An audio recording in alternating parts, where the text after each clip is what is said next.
بسم اللہ الرحمن الرحیم. آپ دیکھ رہے ہیں مبشر لقمان چینل. میرا نام مبشر لقمان ہے. بڑی امپورٹنٹ خبریں ہیں. امریکن لڑاکا طیارے جو ہیں اور ان کے فیول ٹینکرز وہ دوحہ پہنچنا شروع ہو گئے. افغانستان میں انٹرنیٹ بند ہے, کرفیو ہے. سراج الدین ارکانی سے لوگوں نے استعفیٰ طلب کر لیا ہے. اور لنڈن میں گاندھی کے مجسمے کی بے حرمتی ہوئی ہے. اور انڈیا کی ڈرون مشقیں اور پاکستان نے فتح 4 میزائل جو ہے وہ چلا دیا. بڑی اہم ڈیولپمنٹس ہیں. آپ نے اکثر سنا ہوگا کہ انسان اگر کوئی گناہ کرے تو اس کا خمیازہ جو ہے اس کے آنے والی نسلیں بھگتتی ہیں. لیکن کبھی آپ نے یہ نہیں دیکھا ہوگا کہ انسان کے گناہوں کا خمیازہ اس کے آباء و اجداد کو بھی بھگتنا پڑ سکتا ہے. اس کرۂ ارض پہ کمینہ مودی وہ واحد شخص ہے جسے کرتوتوں کی سزا جو ہے وہ گاندھی کو بھگتنا پڑ رہی ہے. جی جی جی, آپ اپنی اسکرین پہ یہ مناظر دیکھیں. گاندھی کا یہ مجسمہ لنڈن میں ہے اور کل رات چند نامعلوم افراد نے اس مجسمے کی بے حرمتی کی ہے. گاندھی کی اس یادگار پر سیاہی کی مدد سے نہ صرف ہندو انتہا پسندی کے خلاف نعرے لکھے گئے ہیں بلکہ بھارتی پرچم کی تسلیل بھی کی گئی ہے. یہ مناظر انتہائی افسوسناک ہے اور میں ہرگز اس کی فعل کی حمایت نہیں کر سکتا. لیکن جس کسی نے بھی یہ کام کیا میں اس کی مجبوری سمجھتا ہوں. کمینہ مودی جس تیزی کے ساتھ سیکولر انڈیا کو ہندو راشٹرا میں تبدیل کر رہا ہے, جس طرح بی جے پی انڈیا میں ہندو انتہا پسندوں کو فروغ دے رہی ہے, جس طرح مودی سرکار نے بھارت میں سیاسی مخالفین کا جینا دو بھر کیا ہوا ہے, اقلیتوں پہ زمین تنگ کی ہے, اپنی ان بدعمالیوں کی سزا اب کسی نہ کسی کو تو بھگتنا ہوگی. شیطان مودی کی اپنی تو کوئی اولاد نہیں ہے جسے کل کلاں کوئی بدلہ لے سکے. اس شیطان کا سیاسی اور روحانی مرشد آر ایس ایس کا سربراہ موہن بھگوت ہے, وہ اس سے بھی بڑا شیطان ہے, سخت سیکیورٹی میں رہتا ہے. اس شیطان کے تمام چیلے بھی حکومتی عہدوں پہ فائز ہیں اور ان تک پہنچنا ناممکن ہے. لے دے کے ایک گاندھی بیچارہ بچا تھا, سو کسی دل جلے نے اپنا سارا غصہ اس کے مجسمے پہ اتار دیا. آپ دیکھیں اپنی زندگی میں بیچارہ گاندھی آر ایس ایس کی گولیوں کا نشانہ بنا اور آج اس کا مجسمہ آر ایس ایس سے نفرت کی بھینٹ چڑھ رہا ہے. تو دہلی میں تو بھارتی ہائی کمشنر نے اس واقعے پہ مودی سرکار کے ساتھ اظہار افسوس کیا ہے, لیکن شیطان مودی نے تو اس پہ کوئی احتجاج نہیں کیا, بلکہ الٹا اس واقعے کو بھی ان لوگوں نے اپنی سیاست چمکانے کے لیے استعمال کرنا شروع کر دیا. مودی سرکار نے اس واقعے کا ذمہ دار برطانیہ میں مقیم خالصتان تحریک کے رہنماؤں کو ٹھہرایا. انڈین ایمبیسی اب ان رہنماؤں کے خلاف مہم لانچ کرے گی اور ایک پرامن سیاسی تحریک کو دہشت گردی سے جوڑنے کی کوشش کرے گی, ان کو شرپسند ثابت کرنے اور برطانیہ سے نکلوانے کی کوشش کرے گی. لیکن دنیا بھارت کی کسی بات پہ اعتبار کرنے کو تیار نہیں ہے. آپ دیکھیں رشیا جیسا پرانا اتحادی بھی انڈیا سے ڈسٹنس کر رہا ہے.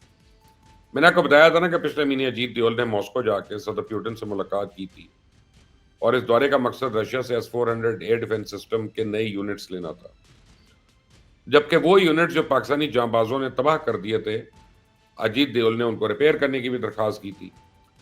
تو دہلی میں گودی میڈیا نے کل رشین امبیسڈر سے جب یہ پوچھا کہ آپ S-400 سسٹم کب دے رہے ہیں, تو پتہ انہوں نے کیا جواب دیا, آپ خود سن لیں. The defense partnership S-400s, the delivery of the units which are still left, any timeline you're looking at? As per my knowledge, it is scheduled as per the initial plan.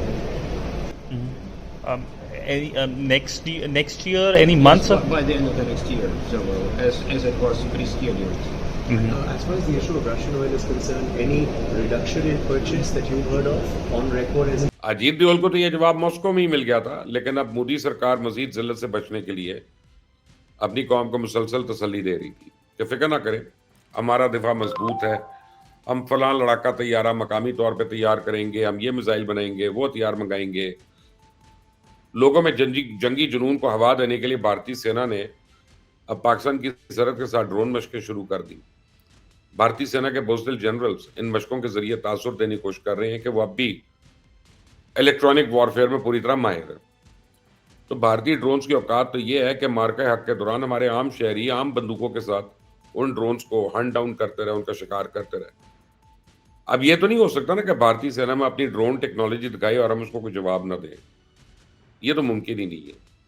اسے پاکستان کی راکٹ فورس کمانڈ کا فتح 4 missile کا کامیاب تجربہ کر کے بھارت کو بتا دیا کہ تم تو ہمارے فتح 1 کو نہیں روک سکے, فتح 4 جیسے جدید کروز میزائل کا سامنا کیسے کرو گے.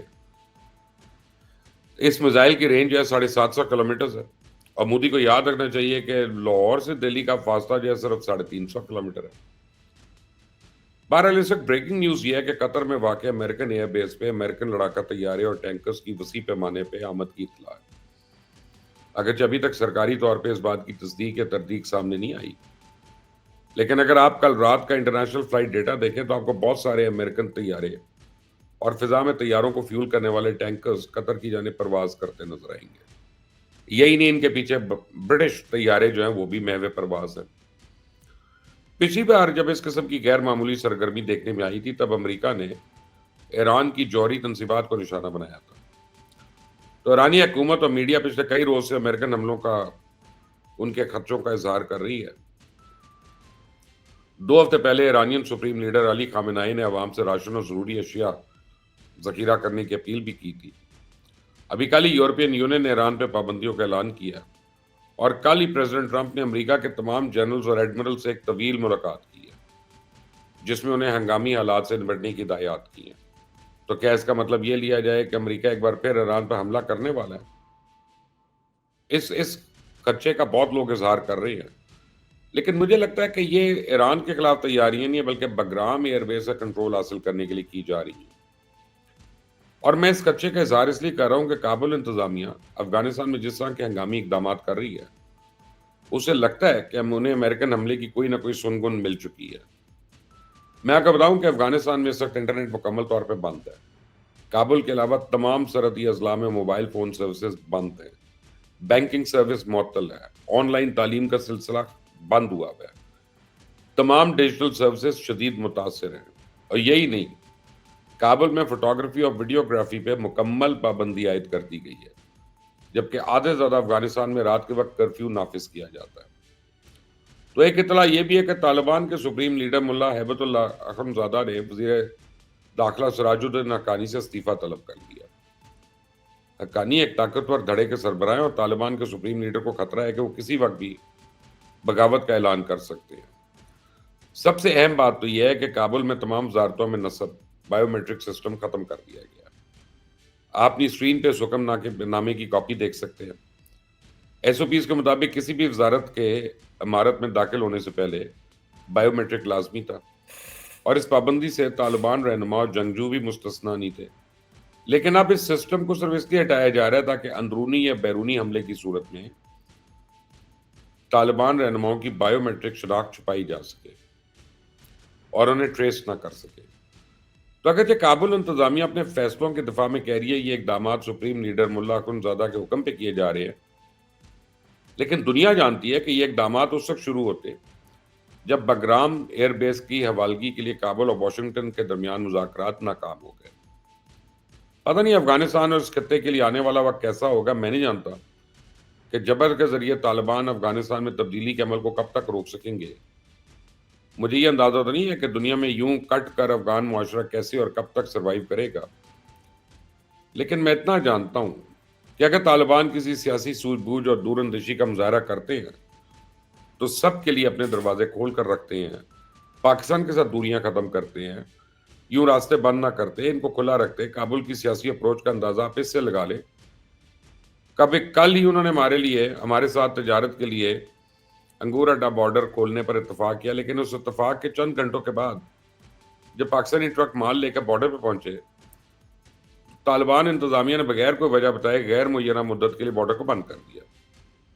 اب آپ ہی بتائیں، تجارت یہ کرتے نہیں ہیں، دہشت گردی یہ روکتے نہیں ہیں، ان کے ساتھ بات چیت کا کوئی نتیجہ نکلتا نہیں ہے۔ اب ایسے برادر ہمسائے کی پاکستان مدد کرے تو کیسے کرے، ان کے حق میں آواز اٹھائے تو کیسے اٹھائے؟ اللہ تعالیٰ ان کو بھی عقل دے، سمجھ بوجھ دے، فہم دے، اور جو معصوم افغانی ہے اللہ تعالیٰ ان کا حامی و ناصر ہو۔ انٹل دی نیکسٹ ٹائم، اللہ حافظ۔